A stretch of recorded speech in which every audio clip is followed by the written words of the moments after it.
Welcome to maths palace. Metric அளவைகளை பற்றி இந்த வீடியோவில் பார்க்க போகிறோம். இதில் ஃபஸ்ட்டு நம்ம பார்க்க போகிறது நீட்டல் அளவை. நீட்டல் அளவையில் ஆங்கில மரபில் என்ன நல்லா இருக்குது அப்படிங்கிறத பார்க்கலாம். இந்த கொஷின்ஸ் எல்லாம் நிறையவே அவங்க டெட்டு, டிஎன்பிஎஸ்சி, டிஆர்பியில் கேட்டிருக்காங்க.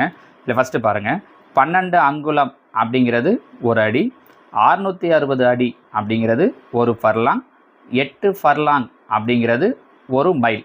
இதெல்லாமே ஆங்கில மரபில் சொல்லக்கூடியது. அடுத்ததாக இது அப்படியே மெட்ரிக் அளவில் வரும்போது மெட்ரிக் அளவை நமக்கு தெரிஞ்ச அளவுகள் தான்.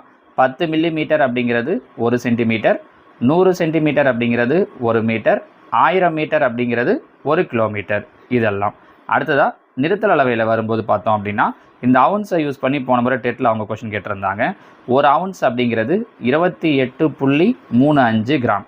அதே மாதிரி ஒரு பவுண்ட் அப்படிங்கிறது 16 அவுன்ஸ் சேர்ந்தது.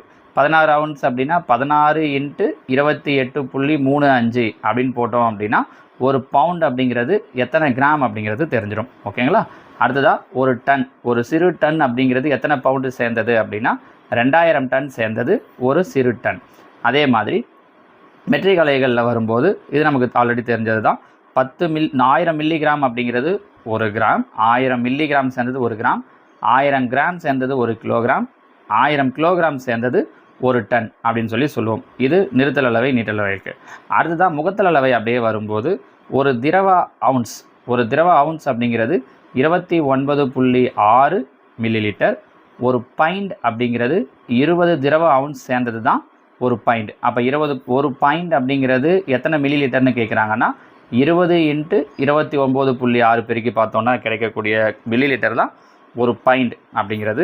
2 பைண்ட் சேர்ந்தது ஒரு குவாட், 4 குவாட் சேர்ந்தது ஒரு காலன். இதை கேட்கலாம். ஒரு காலன் அப்படிங்கிறது 4 குவாட் சேர்ந்தது. அதே மெட்ரிக் அளவில் வரும்போது 1000 மில்லி லிட்டர் அப்படிங்கிறது 1 லிட்டர், 1000 லிட்டர் சேர்ந்தது 1 கிலோ லிட்டர். ஓகேங்களா? அடுத்ததில் இருக்கக்கூடிய மீதி அளவுகள் இல்லை நமக்கு தெரிஞ்ச அளவுகள் தான் இது எல்லாமே. 1000 மீட்டர் சேர்ந்தது 1 கிலோமீட்டர், 100 மீட்டர் சேர்ந்தது, இது புதுசு, 100 மீட்டர் சேர்ந்தது என்னன்னு சொல்லுவோம் அப்படின்னா ஒரு ஹெக்டா மீட்டர் அப்படின்னு சொல்லுவோம். 10 மீட்டர் சேர்ந்ததை ஒரு டெக்கா மீட்டர் அப்படின்னு சொல்லுவோம். அடுத்ததாக டெசிமீட்டர்லாம் வரும்போது பார்த்தோம் அப்படின்னா 1/10 மீட்டர் அப்படிங்கிறது ஒரு டெசிமீட்டர், 1/100 மீட்டர் அப்படிங்கிறது ஒரு சென்டிமீட்டர், 1/1000 மீட்டர் அப்படிங்கிறது ஒரு மில்லிமீட்டர். ஓகேவா? தேங்க்யூ.